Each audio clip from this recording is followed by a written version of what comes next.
Hey there, it's Marlene Helema from ImageMaven.com. In this video, I'm going to be showing you how to set up and use the automatic HDR feature of the Lumix G9. Yes, you heard that right. HDR. HDR? Ew.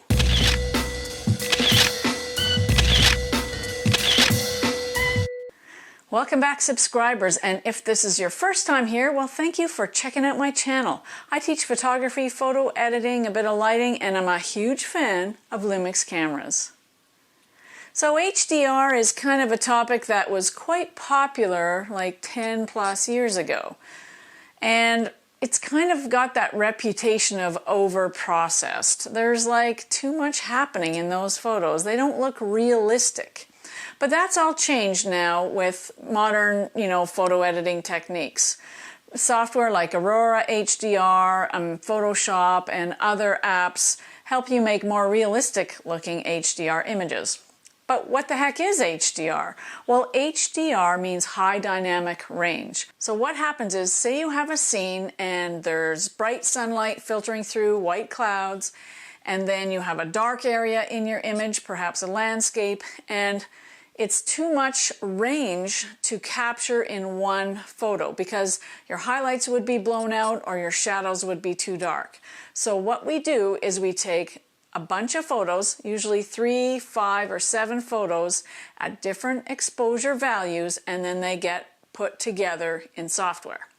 But the Lumix G9 can do it in camera. And what it does, it takes 3 photos at certain ranges apart. So you have plus and minus 1 and a normal one in between, plus and minus 2, normal one in between, and plus and minus 3 and a normal one in between. So that way it takes those 3 photos and combines them into one internally in the camera and then gives you one final result. Now, you can still do this manually. You can bracket using the G9, and you can use other types of dynamic compensation as well. You can use iDynamic, and I have a video about that if you'd like to learn all about that, and that's part of the Lumix G9 and many other Lumix cameras as well. HDR is available in program, aperture priority, shutter priority, and manual modes, but I like to use it in aperture priority mode. Okay, well, let's set up HDR in the Lumix G9. You can see that I'm starting at aperture priority and I'm in manual focus, and you can see that the focus peaking is active here with these blue outlines on my subjects. So let's go into the back of the menus, and on page 5 of 5 you'll find HDR. The default, of course, is off, and let's just take a reference photo with no HDR. All right. Now let's go back into the menu and turn HDR on. But we also have to set it the way in the range that we want. So we have the choices of auto, plus and minus 1, plus and minus 2, plus and minus 3. So that's a range of brightness. So let's start with auto and see what the camera can do. And also, when you're shooting with HDR, before you take your photo, you see that it says HDR right on the display. You can hear that it takes a range of photos, and here you can see that it's actually processing that image. So let's play it back, and that's at auto mode. This is our auto, and this is our original. And you can see that there is a slight difference in size, as well as tonality. But the size is because we have another feature enabled, and that is auto align. In my experience, I found that it works better if auto align is on. You can shut it off though if you choose. You definitely want it on if you're not using a tripod though. Okay, let's take another photo at plus and minus 1. There we go, image processing. And there's our final shot. And let's go back in and take a shot at plus and minus 2. Image is processing. And let's go back in and take a photo at the biggest range, which is plus and minus 3 stops. All right, so there's plus and minus 3, plus minus 2, plus minus 1, automatic, and nothing. And that's all there is to it.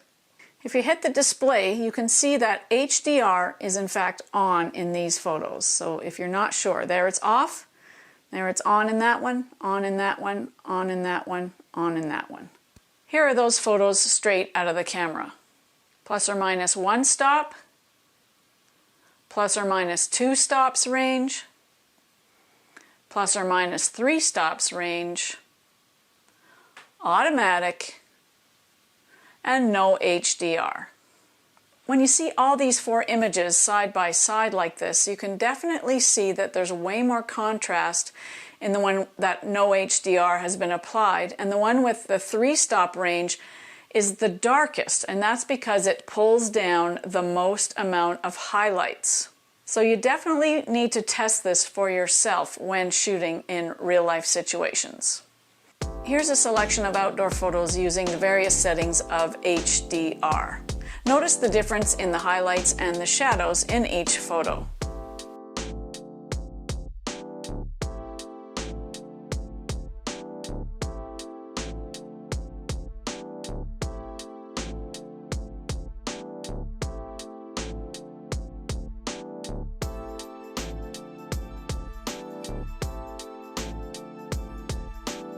Alright, here's some final tips for using HDR. Use a tripod. Use auto align. Shoot an aperture priority. And use manual focus. This way you get the best quality images that have the least amount of movement. Also keep in mind, if you use auto align, it will slightly crop your image, so give yourself a little breathing room around your scene, because it will take probably 5 to 10% off the edges when it does that auto alignment. Also, it doesn't really work well for movement if there's any kind of motion in your images. Perhaps if there's people walking through or cars driving by, you'll get these ghosted images in 1 or 2 of the frames. Because remember, you're combining 3 different images, and if something's moving through the frame, you're going to get a little ghost effect. Now, if you do have images that have movement in them and they have a huge dynamic range, try using the iDynamic setting of the Lumix G9 instead. If you use HDR, especially in the Lumix G9, let me know in the comments what kind of images you use it for and your experiences, and that way we can share with other people who are watching this video as well. I'm also active in the community tab of my YouTube channel. I have polls, I have previews of upcoming videos, and I have photos. Have a look after you watch this video. Thanks for watching, and please don't forget to subscribe so you don't miss any of my future videos. We'll see you next time.